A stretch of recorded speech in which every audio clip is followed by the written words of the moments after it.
रामो राजमणि सदा विजयते रामं रमेशं भजे रामेणाभिहिता निशाचरः चमु रामाय तस्मै नमः। राजा रामचंद्र भगवान की जय।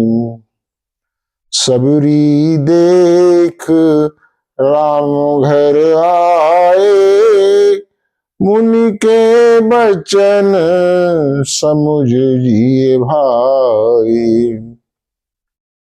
श्री राम जी और छोटे भाई लखनलाल जी सबरी के आश्रम में पधारे।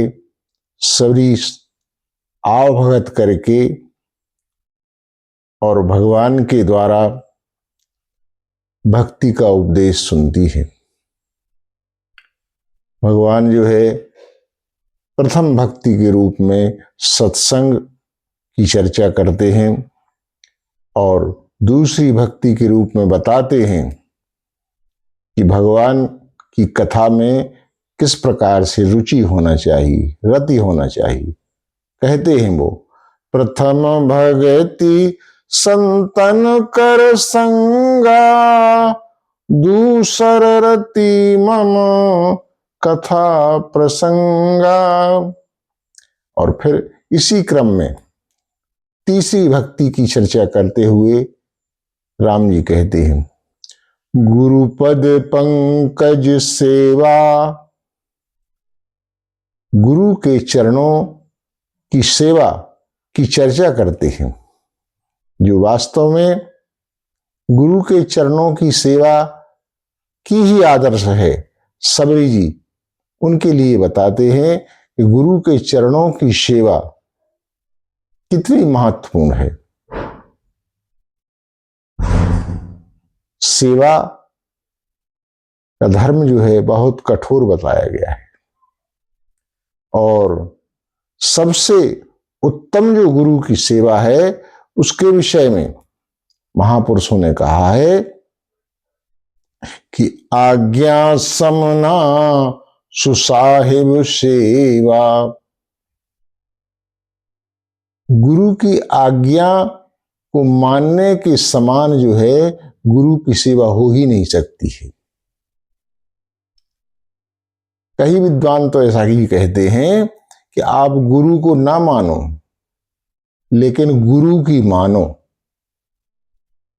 और वास्तव में गुरु की आज्ञा को मानना उनकी वचनों को मानना है, उनके बताए हुए मार्ग पर चलना है।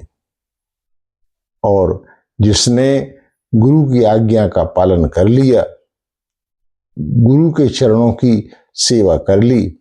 गोस्वामी जी ने तो गुरु वंदना के प्रसंग में बालकांड में प्रारंभ में ही लिखा है, बंदहु गुरु पद पदुम परागा, सुरुचि सुवास सरस अनुरागा, अमीय मूरी मय चूरन चारू, समन सकल भव रुजि परिवारू, सुकृत संभूतन विमल विभूति, मंजुल मंगल मोद प्रसूति, जन मन मंजू मुकुरो मलहरनी, किए तिलक गुण गण वस करनी, श्री गुरु पद नख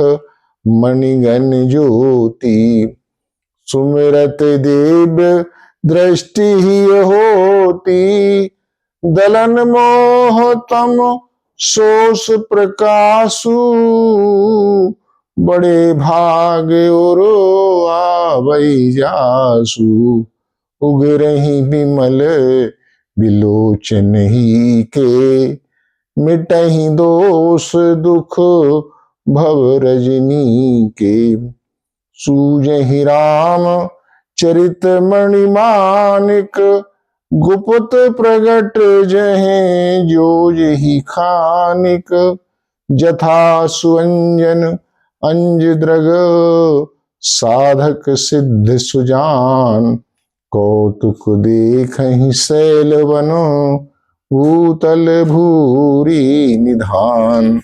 गुरु की महिमा का वर्णन बड़ा ही विशद गोस्वामी जी ने कहा है। तो भगवान जो है सबरी जी के लिए बताते हैं, गुरु के चरणों की सेवा ही तीसरी भक्ति है, लेकिन उसमें कोई अभिमान ना आए, यह शर्त है।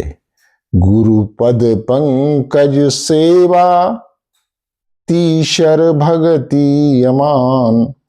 किंचित भी अभिमान ना आए कि मैंने गुरु के चरणों की इतनी सेवा की है। तो भगवान की भक्ति सशर्त है। प्रथम भक्ति के विषय में बताया कोई शर्त नहीं है, लेकिन अन्य जो भक्तियां हैं उसमें कोई न कोई शर्त जुड़ी हुई है। इसी प्रकार चौथी भक्ति के विषय में कहते हैं, चौथी भगति मम गुण गनो, करे कपट तज गान। चौथी भक्ति है भगवान के गुणगान करना, भगवान की कथाओं को सुनना सुनाना, लेकिन उसमें जो है किसी प्रकार का दुराव नहीं होना चाहिए, कपट नहीं होना चाहिए। आशा यह है कि भगवान की भक्ति की हम चर्चा कर रहे हैं, भगवान के गुणानुवादों का गायन कर रहे हैं, लेकिन हमें किसी प्रकार जो है प्रलोभन ना हो, मन में कोई यश की, मान की, धन की, किसी स्वार्थ सिद्धि की कामना ना हो। यह जो है भगवान की चौथी भक्ति है।